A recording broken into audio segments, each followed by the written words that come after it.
None of our lives can matter more than this mission. I don't accept that.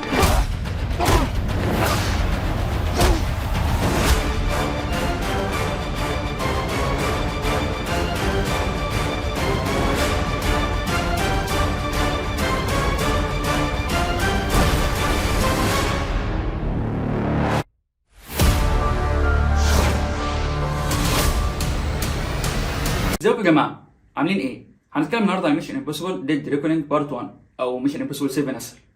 في الفيلم ده بنشوف ايثان هانت وباقي الاي ام اف وهم بيحاولوا يطاردوا سلاح خطير جدا وعايزين يقضوا عليه قبل ما يقع في ايد الناس الغلط. فيا ترى ايه اللي هيحصل؟ انا بحب سلسله ميشن امبوسيبل جدا، بالنسبه لي اصلا دي احسن سلسله افلام اكشن في الوقت الحالي. فطبعا انا كنت مستني الفيلم ده جدا، والفيلم لا الفيلم جامد جدا، يعني نفس مستوى الافلام اللي فاتت بالظبط. بس في حاجتين برضو كده لازم تكونوا عارفهم قبل ما تخش الفيلم. الفيلم ده مش زي فول اوت اللي هو الجزء اللي قبل ده على طول، مش بقلل من الفيلم ده، بس هو فول اوت فعلا كان فيلم، يعني ده كان ماستر بيس بصراحه، الاكشن والقصه وكله، فده مش بنفس الليفل. بس هو ده منعش ان الفيلم برضه جامد. وتاني حاجه بقى ان الفيلم ده بارت 1، يعني ده نص القصه، دي مش القصه كامله. النهايه هنا نوعا ما مفتوحه شويه، بس برضه يعني هو الفيلم كان ليه بدايه ونهايه، يعني القصه الكبيره بتاعت الجزئين لسه ما خلصتش، بس القصه اللي اتحكت في الفيلم ده تعتبر خلصت. فودي احسن حاجه الفيلم ده عملها فعلا. انا طلعت متحمس جدا للفيلم الجديد اللي لسه هيجي، بس في نفس الوقت انا مبسوط من الفيلم ده. فيلم كامل، قصته شبه كامله. القصه برضو هنا كانت مختلفه، لان المره دي مش بيدوروا مثلا على واحد ارهابي معاه سلاح وحاجه زي كده، لا، هنا يعتبر الفيلن الرئيسي هو سيستم اللي هو الاي اي. فدي برضو كانت فكره جديده، وكمان خصوصا برضو ان يعني ليها علاقه باللي بيحصل دلوقتي نوعا ما. الاي اي فعلا استخدامه دلوقتي بقى، يعني بنستخدمه كتير، يعني استخدامه موجود وكتير دلوقتي، وفي ناس كتير قوي طلعت اتكلموا عن مخاوفهم من الاي اي والتطور بتاعه. فالقصه يعني نوعا ما ليها علاقه بحاجه بتحصل دلوقتي، او شبه حاجات او نتيجه لحاجات اللي هي بتحصل دلوقتي. فدي كانت حلوه. طريقه سرد القصه برده كان حلوه قوي، كانت قريبه قوي للجزء الاول، كانت قريبه منه قوي في السسبنس. يعني الفيلم فيه مشاهد، الفيلم فيه اكشن واكشن كتير، بس القصه او الفيلم كله عموما معتمد على المشاهد الحواريه بنسبه برده مش قليله. مشاهد الحوارات كده اللي هي تبدا انتنس وتبدا هاديه شويه، تبدا تعلى واحده واحده، الموسيقى برده تبدا هاديه وتعلى عشان يعني في حاجه هتحصل والكلام ده. في كده برضو احساس افلام الجاسوسيه موجود قوي في الفيلم ده حتى برضو كده في كاركتر، يعني الفيلم ده يعتبر اول ظهور ليه من ساعه الجزء الاول.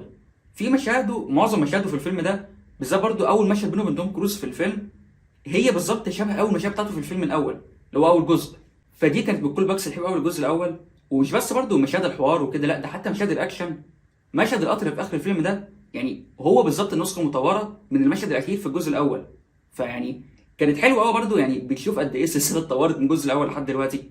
وبما اننا بقى بنتكلم في مشاهد الاكشن، فطبعا مشاهد الاكشن كانت تحفه، كانت فعلا حلوه قوي. وبالرغم ان يعني معظمها موجود في الاعلان، بس لا، جوه الفيلم لا، جامدين وفعلا ما حرقوش حاجه. يعني ده فعلا مثال لما تشوف الفيلم زي ده وتشوف الممثل بيقوم بالحاجه بتاعته حقيقيه، والمشاهد كلها متصوره على ارض فعلا، على الارض في البلاد اللي هم راحوها بجد، مش جرين سكرين بقى والحاجات دي، لا، مختلفه تماما. وهي الفكره مش في المشاهد نفسها، يعني المشاهد المطاردات او حتى نطه الموتوسيكل اللي اعلنوا عليها طول الفيلم دي، يعني هي المشهد نفسه عادي. هو اللي مميزهم ان انت عارف ان توم كروز بيقوم بالمشاهد دي بنفسه، عندك مخرج جامد بيعرف يصور المشاهد دي كلها حلوه قوي. يعني كريستوفر ماكويري المخرج الفيلم ده هو اللي عمل الفيلمين اللي قبليه وفي نفس المستوى بالظبط. معاك ممثل بيقوم بالمشاهد الحقيقيه، معاك ناس عارفين يستغلوا الحاجات دي ويصوروها صح، عشان كده المشاهد كانت طالعه حلو قوي. الكاركترز كلهم كانوا جامدين جدا طبعا، القدام طبعا يعني ده على طول، والجداد برضو يعني حتى الناس الجديده كلهم كانوا جامدين، بالذات شخصيه هيلي اتول اللي بتلعب دور جريس. دي كانت شخصيه جامده جدا، قصتها كانت حلوه ومختلفه عن معظم اللي شفناه في السلسله دي. كيمستري مان وتوم كروز كانت حلوه قوي، ودي بالذات كنت خايف منها اصلا، لان انا كنت فاكر يعني انا هقعد اقارن بينها وبين الشخصيه بتاعت ريبيكا فيرجسون في الجزء الخامس، لان فراي دي كانت احسن شخصيه وكانت من احسن الانترودكشنز في السلسله. وانا لسه شايف انها لو قارنا بينهم لا، برضو شخصيه إلسا هتكسب برضو، بس الفكره يعني القصه بتاعتها مختلفه تماما، فمفيش داعي للمقارنه. يعني هي لا، هي شخصيه جامده لوحدها ودي برضو جامده لوحدها. الموسيقى التصويريه برضو كانت حلوه قوي في الفيلم ده، مش بتكلم عن الموسيقى بتاعت السلسله اللي هي المعروفه الثيم نفسه ده، لا، انا بتكلم ان الموسيقى نفسها على مدار الفيلم لا كانت جامده. وبرضه حته الخطر او يعني التهديد اللي بيواجهوه في المره دي، عرفوا برضه يبينوا لك ان الموضوع خطير، ممكن فعلا حد يموت فيها، يعني حد من التيم نفسه يموت فيها، الموضوع مش مستبعد يعني. وخصوصا برضه ان ايه، الفيلم ده واللي بعديه المفروض يعني بالنسبه للكلام المنتشر قوي دلوقتي ان دول اواخر اجزاء السلسله، او على الاقل اواخر القصه الرئيسيه. فلو كده هم فعلا عرفوا يعني يحطوا خطر مناسب للفينالي. وبرضه حتى هما في حاجات يعني الحاجات اللي تبع القصه اللي سابوها للجزء الثاني، يعني هما فعلا خلونا متحمسين برضه جدا للجزء الجديد.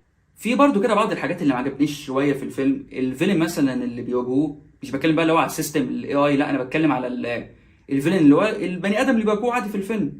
يعني ده اصلا على ما ظهر كان تقريبا عدى نص الفيلم، يعني ده لما ظهر وبدا يتكلم ويتفاعل مع التيم وكده، ده كان عدى نص الفيلم. ما كانش في وقت كافي لتطور نعرف هو ايه او حتى اخترته. انا ما فرقش معايا، ما اهتمتش بيه خالص. والمشكله ما كانتش التمثيل، يعني دي غير برضه مشكله بارت 1 ان هو ده لسه نص القصه، فمش كل حاجه كامله. يعني المفروض في النص الثاني الحته دي تتحسن. تاني حاجه بقى، في حدث مهم قوي حصل كده في نص الفيلم، يعتبر حدث درامي مهم قوي يعني، وهو الحدث نفسه غاظني شويتين.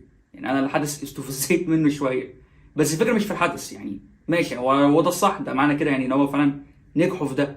انا بتكلم بقى في ايه، الحدث نفسه كان ممكن يتعمل بطريقه احسن من كده. يعني اللي حصل ده كان ممكن يحصل بطريقه اقوى من كده شويه.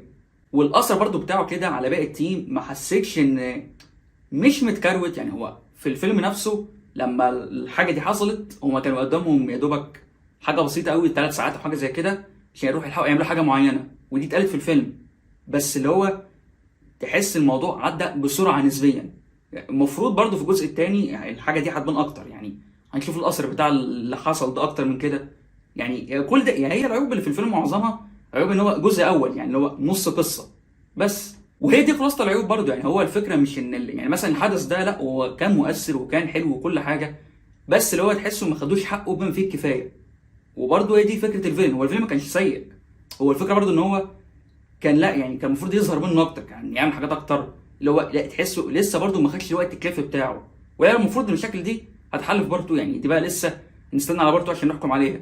وبرضو الفيلم عموما انا طلع بقول عليه جامد وكله، وبس قلت برضو ان هو مش احسن من فول اوت، بس مش قادر برضو اقول لك يعني ايه، لسه مش عارف احكم لك هو احسن من ايه بالظبط في السلسله، عشان هو لسه القصه مش كامله.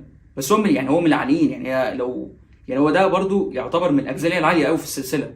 والخلاصه هو فيلم حلو قوي كفيلم ميشن امبوسيبل، او كفيلم اكشن بالذات كفيلم اكشن، وبدايه مبشره جدا. يعني لو دي النهايه، وحتى لو هي برضو بدايه بس، يعني لا الفيلم كان جامد وحمسنا قوي للفيلم الجديد. هو يعتبر برضو من احسن افلام السنه. يعني ده بالنسبه لي ده تاني فيلم انا استمتعت بيه السنه دي بعد جون ويك. هو انا مش بقارن ما بينهم، بس الفكره ان جون ويك كان قصه كامله. يعني هو خلاص ده كان الفينالي اصلا، يعني ده لحد دلوقتي المفروض ان هو اخر جزء في السلسله، او يعني لحد ما اذا كانوا قرروا هيعملوا جزء خامس ولا لا. بس يعني الفيلم ده بنهايته بكله خلاص ده كان الفينالي، انما برضه لا عشان لسه بدايه. وهديله 8 من 10 وبس كده. ده كله ممكن نقول على ميشن امبوسيبل 7. انتوا شفتوا الفيلم ولا لسه؟ لو شفتوه اكتبوا رايكم في الكومنتات، لو ما شفتوش روح شوفوه واكتبوا رايكم في الكومنتات. ونصيحه مني، الفيلم ده فعلا لا يستاهل سينما بصراحه. المشاهد الاكشن لوحدها كفايه، يعني اخر نص ساعه دي بالذات، لا دي فعلا بجد تستاهل انها تتشاف شاشه كبيره. ولو عجبكم الفيديو ما تنسوش تعملوا لايك وشير وسبسكرايب وتشغلوا زر الجرس عشان يجيلكم كل جديد. اشوفكم الفيديو الجاي ان شاء الله، وسلام.